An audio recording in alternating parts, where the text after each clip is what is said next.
Hello, hello, hello, and welcome to another House of PMO session. Hope you're all okay. It's coming to the end of the week, so hopefully you're all looking forward to some time off. I think you all deserve it.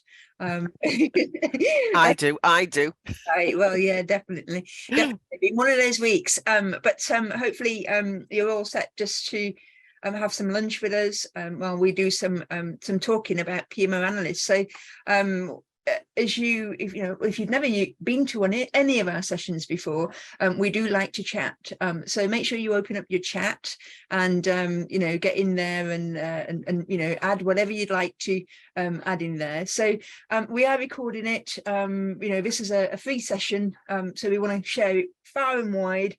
So if you do like what you're listening to today and you think some of your other PMO buddies might get a lot out of it as well, please do share it, and more the merrier. So we're going to be talking about top 5 things that make great PMO analysts. Anybody here on the session that was listening to the last one that we did about PMO administrators? If so, let's get into the chat. Just let us know. It doesn't matter if you've listened to that one too. It is different. It follows the same theme though, I do have some little reminders in there of what I said about PMO administrators, because the way that I see it is that the PMO analyst builds on the administrative roles that you see within PMO. So it's always a good reminder to show you that actually this is the foundation on which you're building. So we're going to be probably about an hour. I'll make sure I have my clock in front of me this time, because I think I got a bit carried away last time. To be fair, I do love talking about the different roles that are within PMO. Been doing this for a number of years now, and it still really fascinates me, the kind of people that we've come across who work in these roles, and come across lots of great PMO analysts in the times. I mean, Eileen and I have both been around in this game for well over 20 years, and quite a lot of people that we've met along the way. So without further ado, then let's get going. So top 5 things that make a great PMO analyst. This is the agenda that we'll go through. So we'll look at the role of a PMO analyst first of all, and then obviously look at what a PMO analyst needs in order to be able to do their job well. We'll talk about the top 5 great things. We'll also talk about the top 5 not so great things, and we'll obviously end it on a high note, because that'd be really miserable if I left everybody with just like the worst things that a PMO analyst can be. Not that it's that bad, obviously, but so this is what we're going to be covering in the next 55 minutes or so. So let's get into the role of PMO analyst, so we're all on the same page, first of all. So in terms of the PMO analyst, we're going to be sharing some stuff, obviously, from the competency framework, the PMO competency framework, because there are the role profiles in there. So it makes sense that we're just going to, share what we've got in there. So from a PMO analyst point of view, you have got a dual focus to your role. Probably the one that most people think about automatically is the role that they do around supporting programs, projects, portfolios, whatever it might be that you're working at. Sometimes it's one or two of those, or even all 3. But this is all about the supporting role that you offer in terms of the delivery side of things. So all of those good things that we know and love, like coordination and planning and control and reporting and all those kind of good things. So that's the obvious, main role that most people, are familiar with. And then there's the second part of it, which is the supporting the PMO side of it. So, all that kind of work that PMO goes into PMO, not only putting things in place for the first time, but keeping improving on, and all of that kind of good stuff. So there's a dual focus to this role. Now, you might be listening to this and think, actually, no, I don't do that. Our PMO is not big enough. It's just literally me. And, I'm spending most of my time doing, supporting on actual delivery. Obviously, this is very much context driven. There is no right or wrong answer. We know that, PMOs and PMO roles are very much dictated by what that organization wants and needs. But this is just giving you, I suppose, the wider view, out there in the marketplace. you have PMOs that have a number of people working within them, and these are typically the kind of roles that you will see where they've got that dual focus. So when we look at the role profile for PMO analysts, you can see, again, this is taken from the role profile that's been put together, competency framework. So again, this has been put together by people that are doing the job. I don't think there'll be anything in there that, certainly in the first 4 boxes, but, the services, the reporting, the education training piece, and also the putting in place good practices across the business. Probably the 5th box is probably something on terminology wise that you might not be familiar with, but PMO is increasingly going down the route of being a service provider, if you like. It offers services, so we're getting a lot more of this terminology around service management and services, which is that role there of a service manager for one or more P3M services for the organization. And that is about looking at the individual components that go into the ecosystem, which we'll cover during this session. But it's that that recognition that PMO analysts do take look at a particular area and almost become a PMO specialist in certain areas. And that could be something like planning, or it could be risk management or finance or whatever it might be. But it's these are considered to be a really robust PMO analyst role that will be it is out there, and is increasingly more organizations want. So if any questions, as Eileen said, if you want to drop them into the chat at any time, keeping an eye on that as well. So let's have a look at what a PMO analyst needs. And we've got five components here, but I suppose competencies, again, coming from the competency framework, it is actually a combination of knowledge, skills, and behaviours anyway. But when we talk about competencies here, we're talking about things that are very much aligned with the whole subject of PMO and, working within PMOs and, all of that kind of stuff. The knowledge, skills, and behaviours, which will show, are the things that, are kind of, certainly the knowledge side of it, are the other external things that you need. So that's that kind of differentiator that we're talking about here. So we look at competencies in terms of the things that a PMO analyst needs in order to be able to do the work that's required within that PMO. So if you're not already familiar with the competency framework, we'll just run through really quickly what those competency areas are, and I'd be interested to see if we, if you feel like we've missed something. Always good to get your thoughts. So it's a recognition, certainly for the PMO administrator and a PMO analyst role, that there'll always be some kind of administrative supporting activities that go on. And generally that definition is that you're providing, through to delivery function. So this is to your project managers, your program managers, and those teams, a wide variety of different administrative duties. So, that's a given. Don't really focus on that. You do a lot more of that kind of stuff at the PMO administration level. What you're doing a lot more of at this level is what we call a delivery support. Now, have a look at what that covers, and just do yourself a little bingo, because the interesting thing with PMO analyst roles is that this is not about being able to get a full scorecard. Different organizations will have different focuses for their PMO analysts. Kelly will be sharing all this. There is going to be a lot of stuff in it, so I've no doubt you'll want to browse it afterwards. But it's not about picking off all the things that you're seeing here on screen. For example, one of the things that we you see quite a lot with PMO analysts is that some that do finance management, some that don't touch it at all. So that'd be a prime example of where you wouldn't necessarily be doing much in terms of tasks and activities in that area. But you can see here that with delivery support, this is all very much the kinds of things that you're doing to support projects, programs, and portfolio management within your organization as they're delivering projects and programs. I don't believe, tell us if we're wrong, is anything missing there? It's pretty comprehensive. So that's the kind of stuff that you'll be expected to do. And this is the overall definition, is that, for all of those things, you can be supporting, you can be coaching, you can be educating people with those things.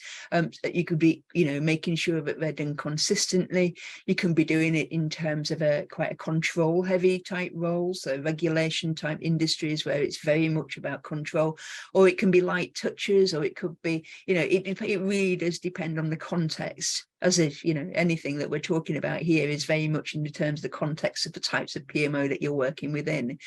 But I suppose we recognise that, as a PMO analyst, you can be doing, vast majority of those kind of competency areas, or just, up to, I think in the competency framework, I think we say, if you're going to do an assessment against them, pick at least 5. So that gives you some indication of where, when you look at that great big table, but actually it might not be all of the competencies. But, again, you want to be a great PMO analyst, there's a great argument for, would you have at least knowledge, if not experience, in each one of those? We've also got another element. We talked about the role having its feet in 2 different camps. So you've just looked at the delivery support, and then we've also got the enabling, is what we've called it. And enabling is very much about, the environment in which delivery is happening. So you can see quite clearly that, you have to have some kind of governance in place in different frameworks, an approach to assurance, all the delivery methods that we talk about. Are we using waterfall? Are we using Scrum? All of those kind of different ways of delivery, they have to fit, it has to be created somewhere, and it has to be kept up to date, and it has to be able to offer help and guidance for people that are going to be utilizing these things. So it's that different element of the role where we said, not only are you providing hands-on support to project and program portfolio delivery, but you're also, part of the role is ensuring that you've got the environment. And the best way to explain that is that you're creating some of it, as we said, service management type stuff, creating, supporting and sustaining the delivery ecosystem in which all the projects and programs and portfolios will operate. So it's that kind of environment thing. So hopefully that makes sense. So your competencies, are very much falling in those areas that you've just seen. So if you think about, what does make a great PMO analyst, you can see in terms of, not necessarily just having all those ticks in the boxes, but it also depends on how deep your knowledge is and how deep your experience goes and how often you're carrying out tasks and activities in certain areas and with who in the organization, because some of this stuff, portfolio level, very different to operation at a project level. So again, just things to think about when you're, operating as a PMO analyst, about where I might be and where I perhaps want to be. What kind of things do I get the most enjoyment out of? Things when I know that I'm my strengths, as it were. These are all the competency areas where you can be looking. So again, still within the competency framework, we would look at, well, what kind of knowledge do you need in order to be able to do all of those things? And it's not just about being able to understand what the risk management process is, for example, both theoretically and what works within the organization. There's knowledge that's kind of sits around. And I think sometimes when you see this great big list, don't expect you to read all of it. Like I said, the deck will be available afterwards, but this gives you some idea of all those things that you do know and perhaps have not really thought about, that actually makes a difference to the way that you're performing in your role. Which is why when you come across some PMO analysts that have been working within the same business for about 10 years, and they are brilliant at knowing what's going on, all that corporate related stuff about, who sits where, who's doing what's all the little politics about, which is the right person to get something, all of that kind of stuff. But that's just not it, that's just one element of it. And you can see there that there are different areas and different things that a PMO analyst draws on in order to be able to, perform their role really well. To do looking at some of the competencies, if you're going to be, doing particularly brilliantly around financial management, you're going to need to know and understand how the corporate finance systems work, who's doing what, who to get in touch with for decisions, all of that kind of stuff. So this is the outer laying knowledge, I suppose, within the wider organization. But you can also see in there that there is a lot of, you know, very much project related things, like the different types of methods, the different kinds of theories and practices and things that you can be drawing on. So that's the knowledge element. So again, you're thinking not only competencies, you've got knowledge, and then we're looking at skill. So then skills, again, these are being extracted from a longer list of which we think are particularly pertinent to PMO analysts. You know, if we looked at the administrator one, the level, you know, the list was only about five things, but this is going a lot wider. And I think it is I suppose, a testament to just how much this role covers and the types of work that it's doing, because I think you'll see in there that there is a mix of things that feel quite, you know, technical related things, and then you've got things that are more people related and relationship related, and I think it's a good indication, and we will talk further about this, but it's a good indication to show that actually this role is not a role where you sit behind a desk with your head in a plan, not talking to people, and just, you know, busy working on Excel spreadsheets and that kind of stuff. It is very much a, you know, a different blend of skills that are required in order to be able to do the job.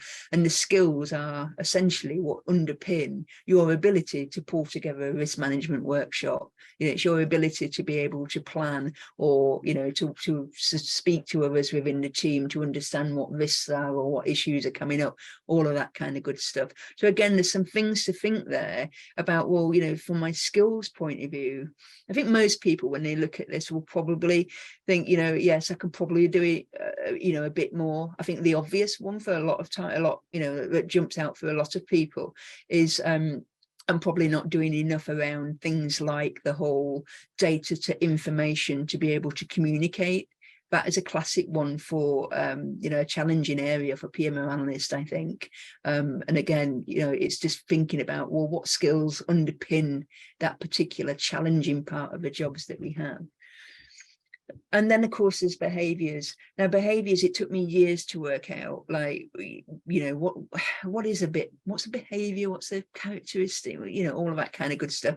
And it was only until somebody said to me that you'll be able to see behaviour, you will be able to see it in somebody. So this is not about a value that they have, or this is something that you can physically see. And this is what we believe really elevates a PMO analyst. It's the way that you choose to do the role is the thing that makes it, you know, the difference between somebody that's good and great. It's somebody that is, you know, yes, I know the technical aspect of it, of the role, but really it's the, you know, it's the behavior that is really elevated. It's the way that I'm choosing to do it. You know, so again, you see a busy, stressful project environment, you know, are you the swan? You know, that analogy of the swan gliding beautifully with the legs are frantically going underneath the water. It's, you know, it's those kinds of things. Is what will people see if they were to be walking past your desk at that particular time, or within that meeting, or, you know, it's that kind of aspect to it. And I think we probably don't think enough of how we are perceived and what people can see behavioral wise. So again, these are the lists that we again, from a longer list of behaviors that are very much pertinent to a PMO analyst. So again, quite a lot to look through after and to have a think. I'm hoping, you know, this session will want you to take a bit of time to just have a reflect and read through some of this stuff, and again to have a think about yourself and where you are in terms of your career right now. And then we've got character, and I think I've kind of added this is not a competency framework thing, but this is more about personality. And this is what this is the ones that you put down for a PMO administrator. So we picked 6 of them, and there they are. And again, I'd said about this, you know, looking at the analyst now, it builds on the administrator. So it's, you know, you're expected to be approachable and organized and patient and adaptable and conscientious and having a good sense of humor. But what else is it that, you know, is over and above the administrator that I think makes the analyst character kind of, you know, stand out a little more?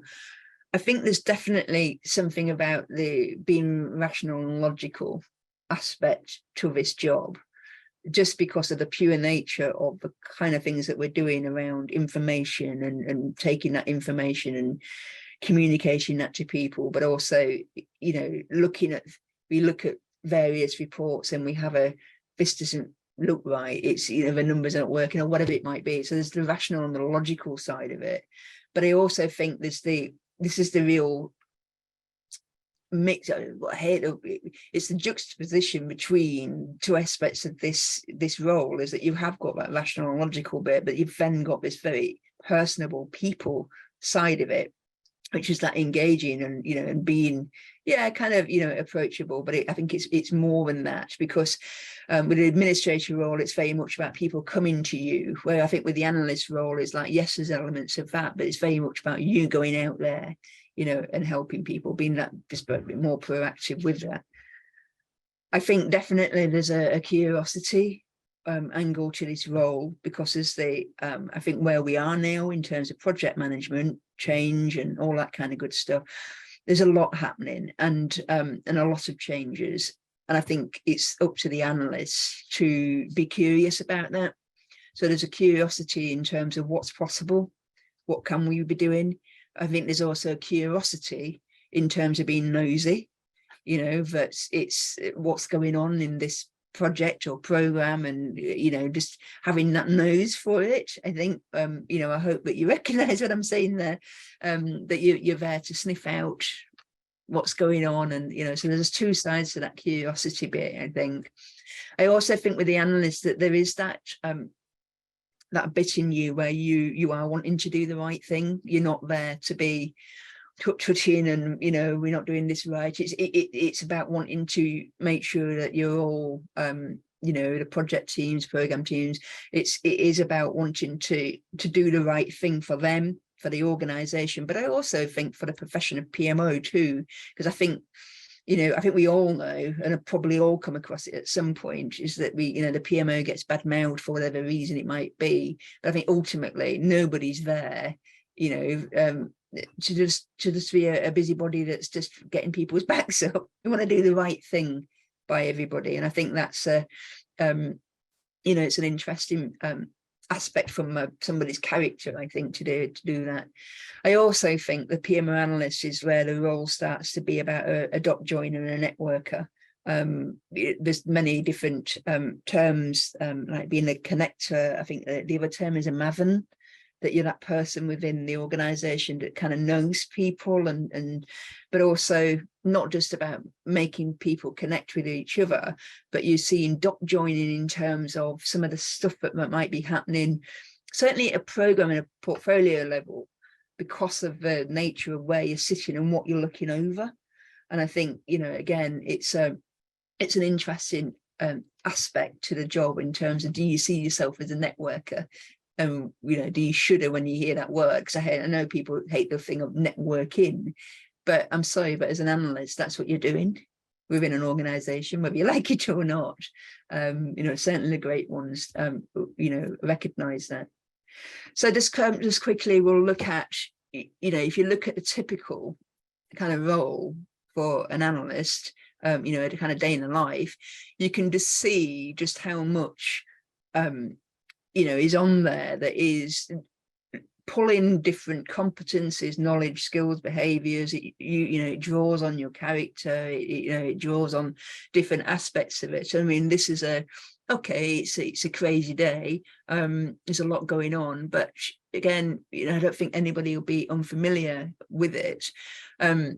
You know, that you can be doing things where you're down in the weeds and you're fixing something, and that can be like an Excel formula or all that kind of nonsense. You can be working, you know, doing some work within your PMO team. And I know certainly over the last few years, well, we've been, you know, with the pandemic, that a lot more PMOs are looking at how do we keep together as a team virtually, which has led the rise to a lot more kind of PMO team meetings and things like that. And again, it draws on a different aspect, because with that stuff, it feels like it's, oh, I'm now like an events organizer. I feel like I'm a Butlins redcoat sometimes. You know, it's all these different aspects that you just think, you know, it can be crazy in one day just how many different kind of hats you're wearing, not only in terms of what you're doing, but how you're expected to be performing, or you know, what kind of, if you're going to smile on your face for this one, are you going to be chief entertainer, or actually no, we need to be serious because this is, you know, all of that kind of stuff.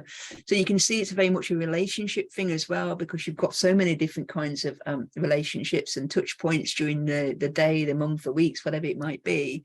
And then again, I think with the analyst levels, because you've become known for, you know, your stuff around what should be happening, best ways that we could be doing stuff, but actually you do start to you know, get involved in things like the workshop and facilitation and all that kind of good stuff. And if you think back in, you know, your early careers, a lot of this is what I find quite interesting with a lot of analysts that you come across, is the ones that are reluctant to get up there and put themselves in front of the room. And I think this is you know, an interesting one, because I think if you're definitely wanting to go down the route of being a PMO manager, the analyst is a great space to be practicing and doing all the things that you should be or will be doing, definitely, if you're going down the PMO manager route. And I'd like to see, you know, a lot more PMO analysts come forward and do want to put themselves out there a little bit more, do put themselves at the front of the room. And I think it is doing things like the workshop type work, you know, is an example. And then we've got some, you know, again, as you become better at what you do, there's always been that classic line of, if you really want to prove, you know, that you're a great PMO analyst, try teaching somebody else.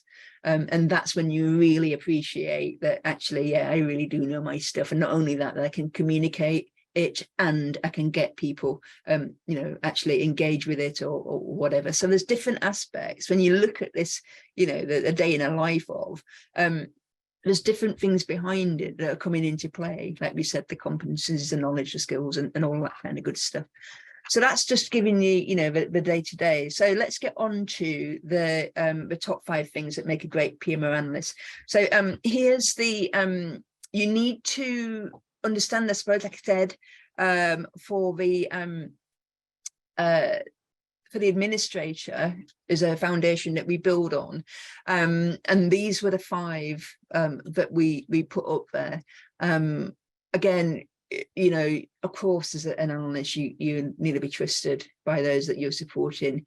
Yeah, you're highly organized and you're unflappable, you're interested in learning, you're approachable, genuinely want to help.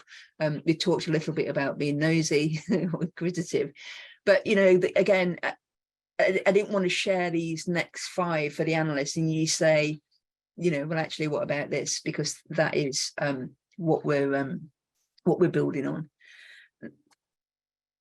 I knew this would look a bit funny. I don't know why it's done that, but I'm looking. This is why I got a bit distracted. And you noticed I'm like looking at what's coming next. Right. Okay. So this is the first one. I'll just read it. It's you know the theory and you've seen the realities. And you're not afraid to share both of them with your PPM managers. So these are the people that you're supporting. You know, that yes, as a great PMO analyst, you have done your training, or your, you know, your learning, your all of that kind of good stuff. So you understand what ideal, you know, good practice looks like. However, you're drawing on, you know, the realities that you've seen throughout your role. And this is the great thing about a PMO analyst role, is that you are probably worked on more projects than your project manager that you're currently working for. There's a high chance that, you know, that is the reality, just because of the nature of the job. So a good PMO analyst can work out, how do I, you know, share that reality and what I've seen and what I'm thinking might work in this instance, or actually I don't agree with the way that you're going about that. I think this might be a better route, because all of that kind of stuff. And I think that is probably the top headline that I could kind of put it into. There's no particular order, by the way, for these, so I've just put them in any order.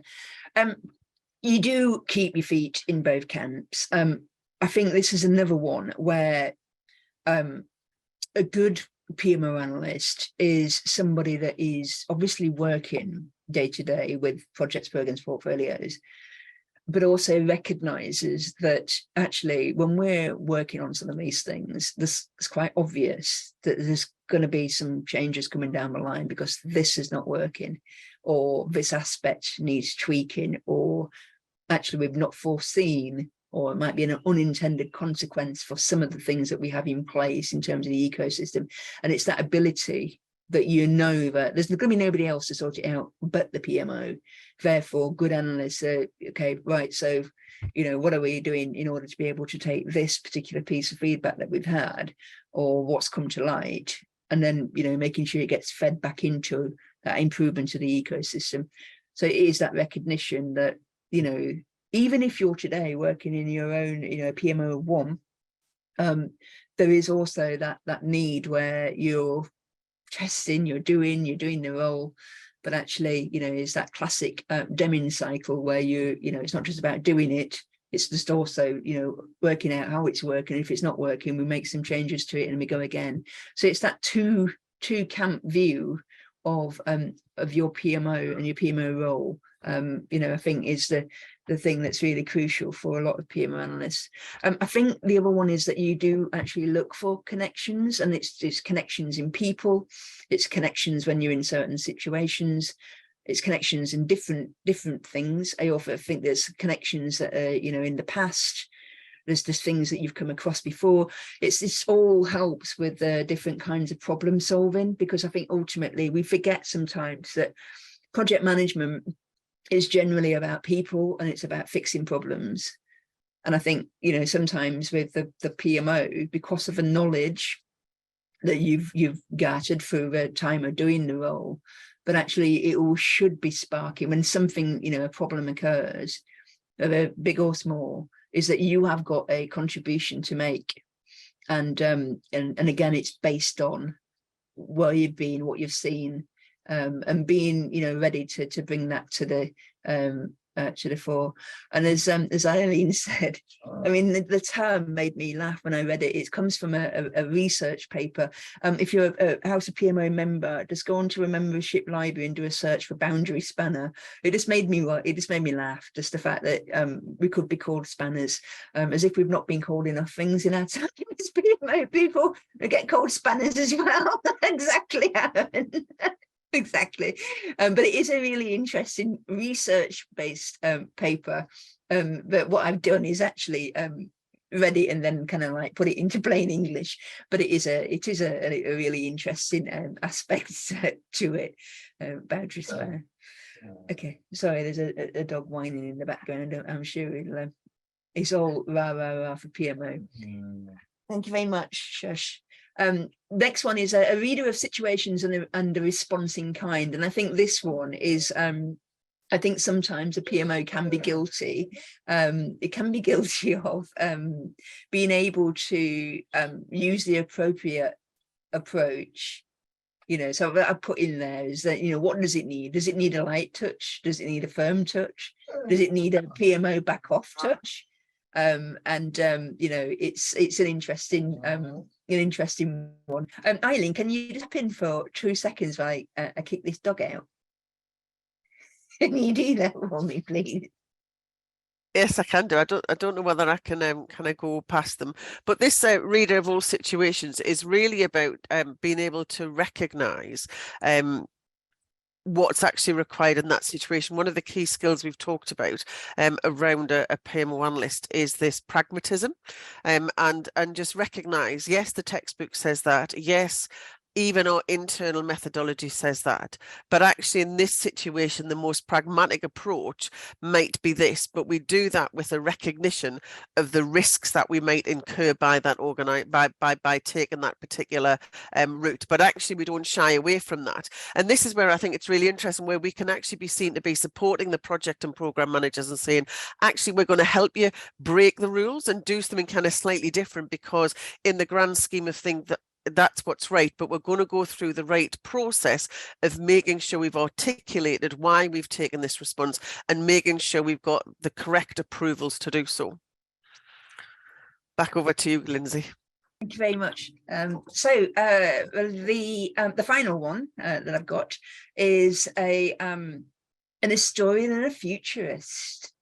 I hope you like the sound of that, because it's also about in the moment too. If you think about the role of a PMO analyst, it's sometimes we're very much thinking about, yes, it's a past in terms of, you know, we're thinking about all the things that we've worked on, all those different lessons that have been learned, all of that kind of good stuff that's in the moment. And obviously we've already talked about being able to bring your experience to bear right now. But also I think is more so now is this look towards the future. I think one of the things that we've certainly seen over the last few years that's thrown a lot of PMO analysts is that not being ready for what's coming down the line. So Agile being a brilliant case in point, in that, you know, whoever the exec got their head turned, we think we can deliver faster, you know, whatever. I think the PMO was on the back foot in terms of being able to think, right, okay, so if that's where things are going, these are the kind of things that we need to be thinking about and getting in place. That's what I mean by the futurist side of it. So I also do believe that, for example, you know, we're hearing a lot about the advances in data and data analytics and AI and all that kind of stuff. Will that be one of them? I don't know. But again, it's about thinking about, you know, you're not just in the moment. Yes, we do a lot about bringing things from the past, but actually, you know, from a PMO analyst, are we ready? Are we scanning the environment, scanning the horizon to see, you know, not just from a business point of view, but from an industry point of view? You know, again, it's always better to be having at least an opinion when these kind of things pop into the PMO's desk. So, don't know what you think. Top 5. Those are what I put together just based on, you know, where all the, you know, the years of experience of meeting different people and, you know, getting an insight into how people are doing their jobs. If you're ready, we'll move on to the not so great. So this is, again, just thinking about people that, you know, met along the way. So let's have a look at the administrator ones. So again, just so you know that these are what these are.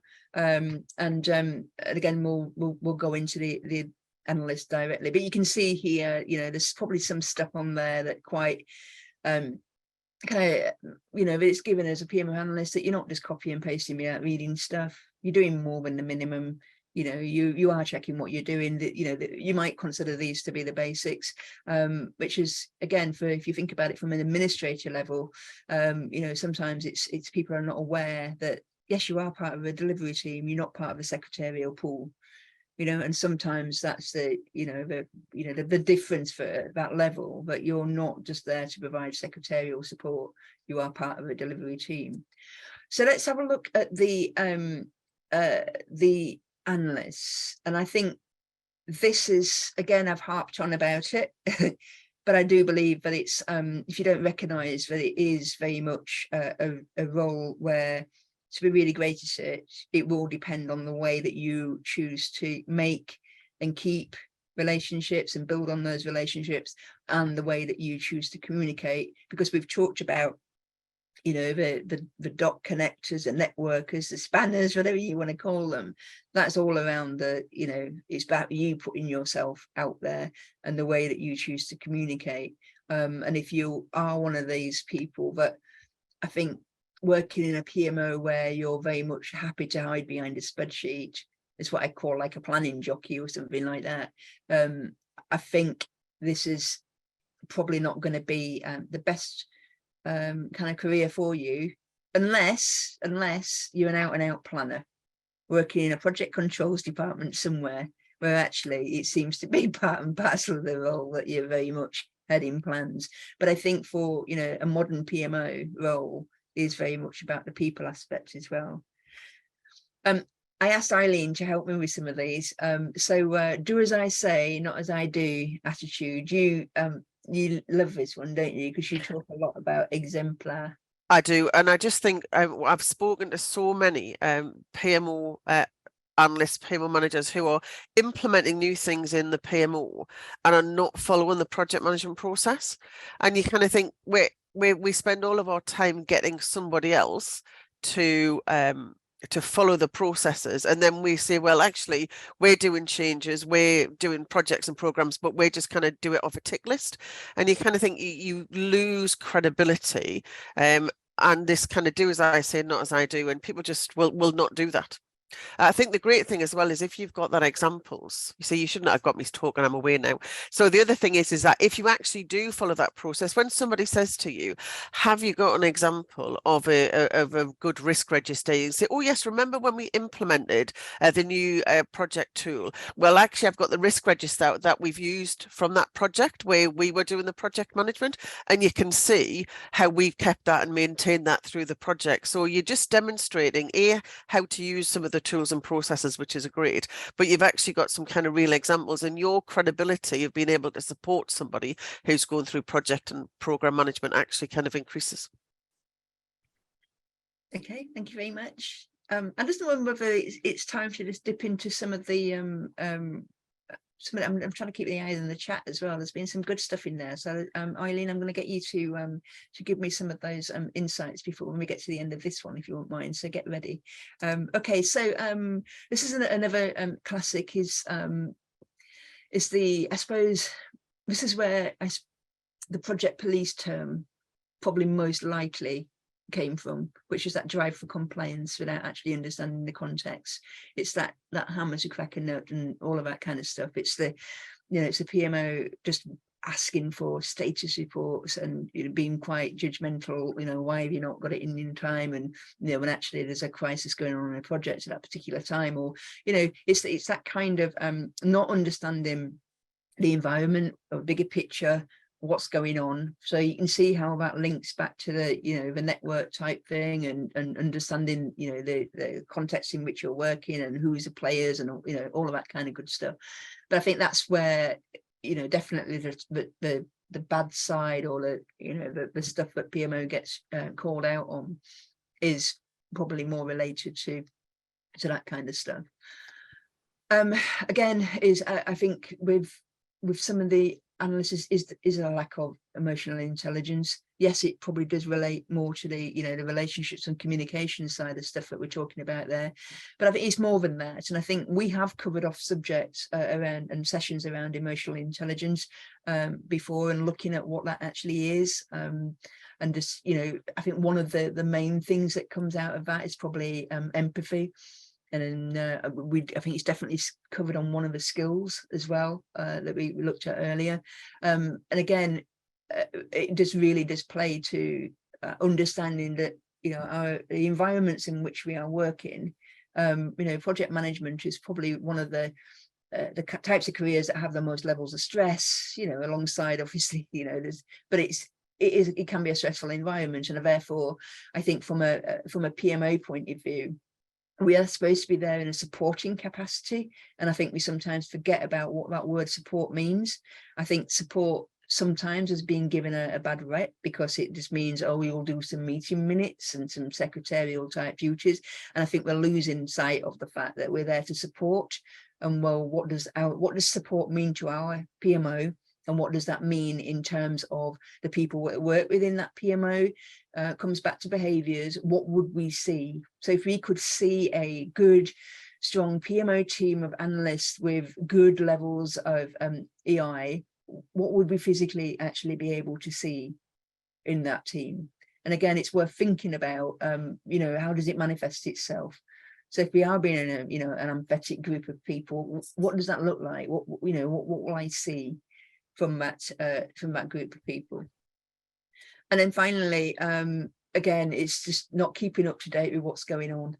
And that can be, within your PMO, it can be in terms of your learning, it can be do organisation, it can be, wider industry. So not just around PMO, obviously, on project management, but about the industry in which you're working, all of that kind of good stuff. And again, it links back to with the administrator, we said about learning, but I think here for a PMO analyst, it is particularly a strong thing to be advocated, that you've got to be interested in learning. I can't imagine working in this kind of environment and not be interested in oh, there's a new way to do this, or oh, this tool looks really interesting, or reading about this at the weekend, I thought this was quite applicable to what we're doing at the moment. It's that kind of thing that I think you know, makes a really good PMO analyst. So that's the not so great. I don't know how you feel about that. Are we going to pay people to volunteer to kind of admit to any of those? Do you know, to be fair, or not? Well, you know, to be fair, I think we might sometimes have a day when we, you know, we're not on it. Yeah. You know, and all of those things can easily slide into, you know, a conversation or a, you know, a situation. So I suppose it's also a thing for PMO managers to be out on the lookout for, because it might be the first sign of somebody being not as interested or committed to the role as you might want them to be. Yeah. So you've been keeping an eye on some chat for me. Do you want to Well, I think there's three things that I would pick out from the chat. Firstly, I just love Steve had a when he was first introduced to the PMO, was told we're not the police, we're not the police force, we're a force for good, which I actually kind of quite like as a strapline. Jeremy picked out a good point that from a PMO analyst, it's this ability to work with all different levels, you know, from somebody who's working as a very junior project team member through to the project managers, through to the sponsors, potentially even with some people from business usual and change management. So really is a kind of need to be able to kind of speak to anybody and everybody. And some of that is about confidence, and some of the skills we pick up in the competency framework try to build up on recognizing your skill set and the limits of your skill set, and not being worried about that, being very clear about that. I think the other thing we also talk about often when we talk about PMO analysts, sometimes our greatest skill can be asking the right questions. So not necessarily having the right answers, but being able to ask the project managers and the project teams the right question to make them think through things perhaps they've kind of missed out. So don't be worried about you don't not having all of the answers yourself. Developing good sets of questions. And I don't know if you're like me and you sit in meetings and you hear people ask a question, oh, I'm going to keep that one because I'm going to ask that question further on down the line. And then I think that the last one, which again builds on this relationship piece, and Steve kind of said, you know, he takes his hat off to people who joined during COVID. And I'd argue actually it's not just through COVID, even now when we're doing the remote working, this ability to build up relationships across the piece and really thinking how best we can do that. And Sam joined a role while she was working remotely and actually kind of booked herself into a hotel to go into the office for the first week to meet people. And I do think we have to remember that actually physical meetups, and Lindsay's going to talk to you about a physical meetup next week, aren't you, Lindsay, to reinforce that? But physical meetups are still really, really important, both in terms of with your project teams and the people who you support, but also your fellow PMO people, both inside the organisation and outside of the organisation. And you'll know that Lindsay and I are really committed to doing as many kind of webinars as we can basically fit in a week to do, but also the importance of meeting people face to face and having that real kind of building those real kind of bonds, I think kind of makes some of the webinars and some of the virtual meetings more productive if you've had some of that kind of physical meeting up first. Yeah, there's quite a few a little bit more chatter actually about this whole hybrid thing.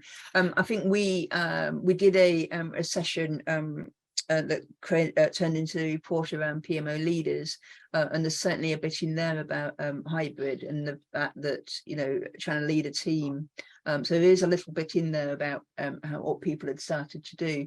But I think, you know, at the moment, even though, as Ian said, it's sometimes it can be something that's outside of work too, like a post-work pint. Remember those? There's absolutely no reason why, you know, now it's deemed to be, you know, a lot more safe for us to be out and about.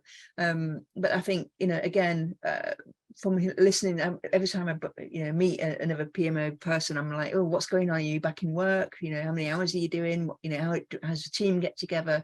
All of that kind of stuff. And I think there's no there's no reason not to, if that's what, you know, certainly if we've got PMO leaders on here that are listening to this, it's, you know, perhaps now's the time to be pulling people together. But virtual points, nah, just going back to the days of the pandemic when we were all trying to have fun doing virtual quizzes, and I don't think we're all over that. But yes, I think yeah, it certainly has been tough, and people are having to try a lot harder. You know, there is no virtual coffee. What's to say? We have a thing here at House of PMO. It's called water cooler. It's a virtual, you know, as if we're pretending that, you know, the water cooler moments. And we actually have a, you know, a chat thing that goes on there with people sharing photos and what you're having for your tea tonight and all of that kind of stuff.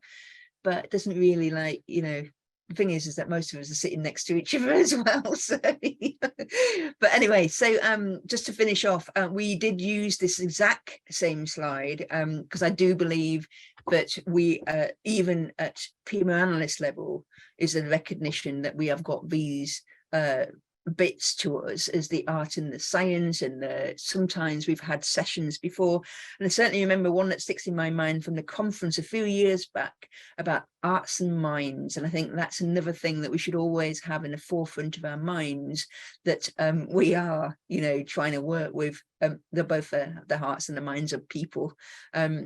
And I think, you know, it is that recognition that we have both aspects. And I remember we did it was after a talk from a conference, probably about 5 years ago, where we were asked to fill out a kind of questionnaire about what kind of people are working in PMO. And it was the classic colour thing. I mean, I'm sure many of you have done this kind of thing with your project, with your PMO teams. If you've not, you should seek it out, because it's quite an interesting one when you do it as a team.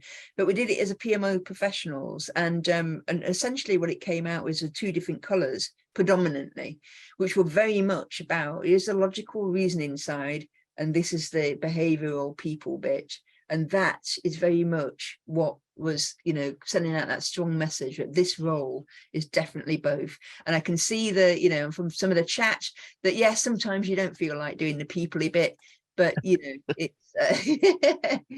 you know, we're all like that too. But yeah, it is very much about the people, but also the technical side of project management. So yeah, so that's how we got to with the great PMO analysts. Did we cover what you expected? Do you want to go back and have a look and have a re-listen and have a look at the deck and things? That will be out next week. So make sure that you're receiving our newsletters. If you're not, get in touch. We'll make sure that you're on there, because that's when you'll get notification when it's available and where you can find it. So hopefully, yeah, it'll be all sorted next week. One final question: where do I find one of these holy grail PMO analysts? Well, you know, if anybody's got any answers for Aaron, or indeed if you're looking for work right now and you are one of the great PMO analysts, you want to make sure that you get in touch with Aaron W. Aaron, you're not giving your full details. Anybody who wants a job, get in touch with Aaron. But Aaron, if you are looking for somebody, make sure you use the PMO House of PMO LinkedIn group. You're allowed to put any of your adverts in there if you'd like to. And you never know, there might be a great PMO analyst waiting for you. So that's next Wednesday, and also next Friday is our weekly PMO working from home, bringing you up to date with a lot of goings on in PMO. All right, that's it for today. Hopefully you have a nice rest of your day. Have a great weekend.